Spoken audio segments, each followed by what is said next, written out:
Friends, it's your old pal Jordan the Lion. We are on the Jackie Robinson Parkway and we are in New York. Daze with Jordan the Lion. It begins right now.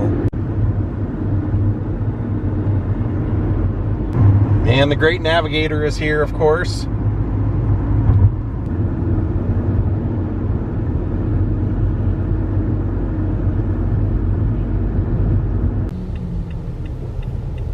Now we ended up taking Jackie Robinson Parkway all the way till the end because it will eventually take us to his gravesite.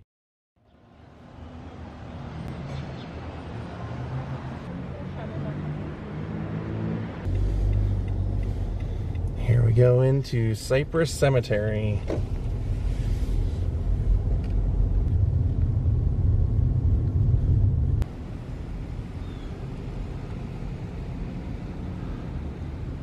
Oddly enough, the Jackie Robinson Parkway goes right over top of us right here.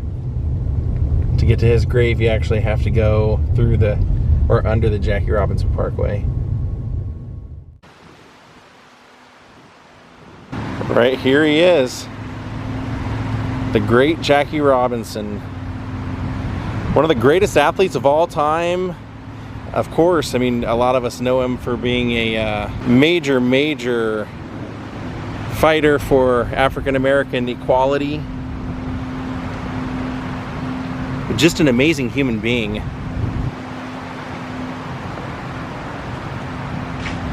As we go back in here, you can see that his son, Jackie Jr., is here, who had a awful tough time trying to live in his father's shadow. And here's Jackie's grave. Not an old man at all. Not even into his 60s, not even a senior citizen. Jack Roosevelt Robinson.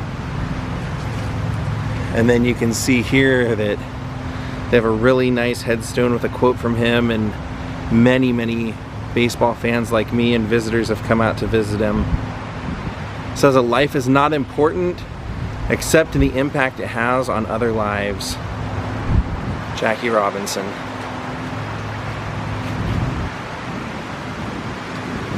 Absolutely amazing person. And it's so cool to see how many people come out and visit him, care enough. You can see the great number 42, that was his number, that's retired by all of baseball. Brooklyn Dodgers, whom he played his entire career for.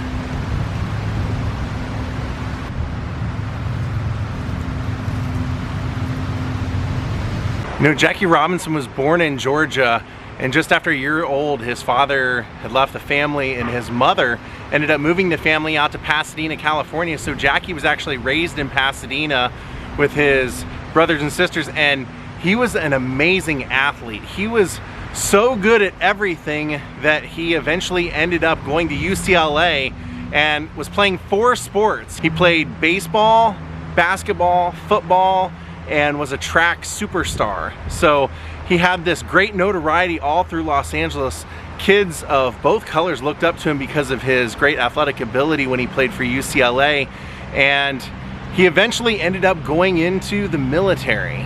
I mean, it seemed as though, even though Jackie was an amazing athlete, he just, being an African American, even though he knew he was as good as anyone else, he knew that he didn't have the same opportunity as everyone else. So he didn't really think that it was a possibility to be a professional athlete in that regard. So he, right after, well, he had started playing for a football team in Hawaii, and literally right after he left, Pearl Harbor was bombed. He ended up going into the military, and at first they didn't want him because he was black and they weren't going to accept him. but he found out that Joe Louis was also in the military and got Joe Louis to help him get in. And even in the early days, I mean, we're talking, this is far before Rosa Parks or any of the acts of human rights. Jackie in the military, people were calling him names and treating him different. In fact, he would get on the bus one time and the bus driver told him to get to the back, and he ended up getting into a fight.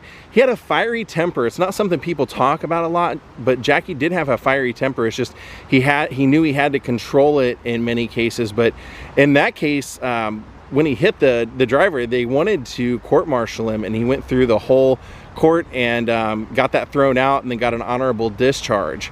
So then he went to play for the Kansas City Monarchs, the Negro Leagues, and was very good there. And then Branch Rickey decided he wanted to try and integrate Major League Baseball. And so he went to Jackie and basically said, you know, this is what I want to do. Do you think that you can put up with the name calling and all the people trying to pick fights and all the threats that are going to be against your life? Can you put up with all that to be the person that makes the way for other African Americans who are good ball players to get the same opportunity? And he said he could.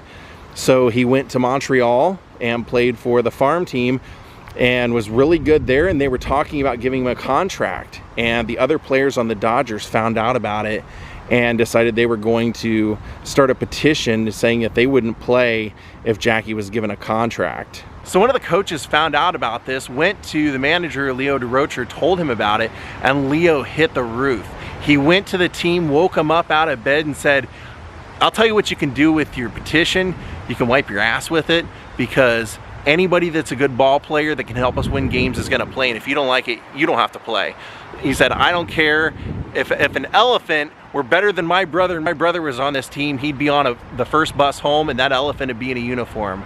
So he decided, you know, that was the way it was gonna be, and Branch Rickey ended up giving Jackie a 7-year contract, and they said, hey, he just got a 7-year contract, anybody that doesn't like it, feel free to leave now. Now, Jackie was a really good athlete. I mean, he was really good, and from the time that he suited up in a Dodger uniform, he was being called names by the fans, the opposing players, the opposing coaches, his own players, being goaded into fights. People, when they would run around the base path, they would spike him, trying to instigate fights, and he had to use restraint.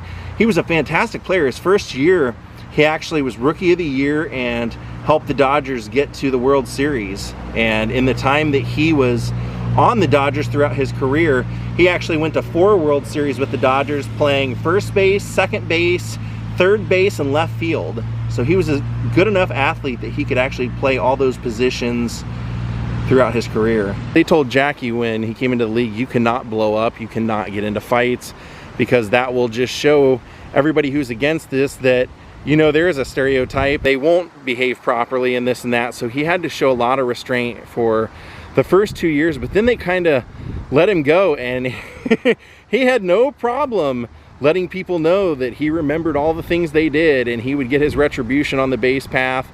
He would pick fights. He had no problem with that, and he would jump down his own player's throat if he didn't think they were performing. He was a hard-nosed competitor, and eventually just his talent kind of started to fall by the wayside. And after the 1956 season, they were telling him that they were going to, or they had sold his contract to the New York Giants, and he hated the Giants. I mean, in fact, once he was able to be vocal, he would constantly fight and scream across the field at the Giants. So he did not want to be a Giant. He told them, I am a Dodger, I'm blue, and he decided to retire. He left the game of baseball and became a major civil rights activist. And he didn't pick party lines, he picked people, because he said that he knew that if a particular party knew they had you in your back pocket, they would take advantage of that. And so he said he always felt like he was a free agent for the person that he thought would actually do some good for the causes. And in fact, when he met John F. Kennedy during the Kennedy-Nixon debate, he said he didn't trust Kennedy. He said Kennedy wouldn't look him in the eye, and there was something about him that he just didn't trust, and that John F. Kennedy ended up pretty much winning the election, a lot of people felt, because Jackie had went to Richard Nixon and said, please just make a comment in support of equal rights, and I will throw my support your way, and other Black Americans will vote for you. And the head of Nixon's campaign said, no, we think we'll alienate some of our white voters, and they decided not to do it. Jackie spent the rest of his life fighting for causes, fighting for people to have equal opportunities.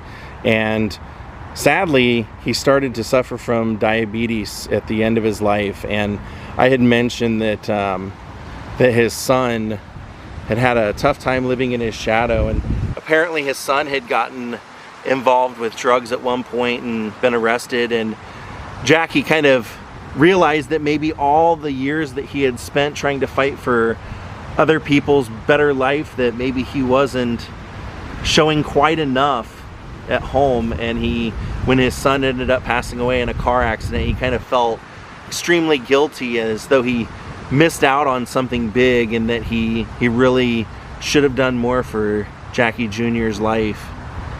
But yeah, sadly, you can see here that he was in his 50s when he passed away. He was suffering from diabetes and pretty much had lost his vision. I've heard several accounts of people saying that he needed help across the street, and he couldn't really even see things to sign autographs. He couldn't really tell what he was signing. So at the end of his life, it was sad to see that he was in such decline. Ended up passing away in 1972, just a year after Jackie Jr. But thanks to Jackie Robinson, so many athletes that may have never had a chance or got a start got that because of his contributions and all that he fought for in his lifetime. So on top of being a second lieutenant in the U.S. Army, he also finished his career with a .313 batting average, a 6-time All-Star. He was a World Series champion in 1955. He was the National League MVP. He was the Rookie of the Year in 1947. 1949, he was the National League batting champion, and he was a 2-time National League stolen base leader. His number 42 is retired with the Dodgers, the UCLA Bruins, and the entire Major League Baseball. And he reminded us that a life is not important except in the impact it has on others' lives. Well, my friends, thank you all for watching. I have wanted to see Jackie Robinson's grave for so long. Ever since I bought at a video store the VHS, the Jackie Robinson story, starring Jackie Robinson in black and white, I've appreciated him. And even when we started vlogging in Los Angeles, I went to the spot where his childhood home was in Pasadena. They also have statues of him in there in Pasadena, and just not only a great member of the Major League Baseball community and an amazing athlete, but just everything he did as a human being. Thank you all for watching. We'll see you next time. Thank you to CJ Money, and we will see you all next time. Have a great night. Goodbye.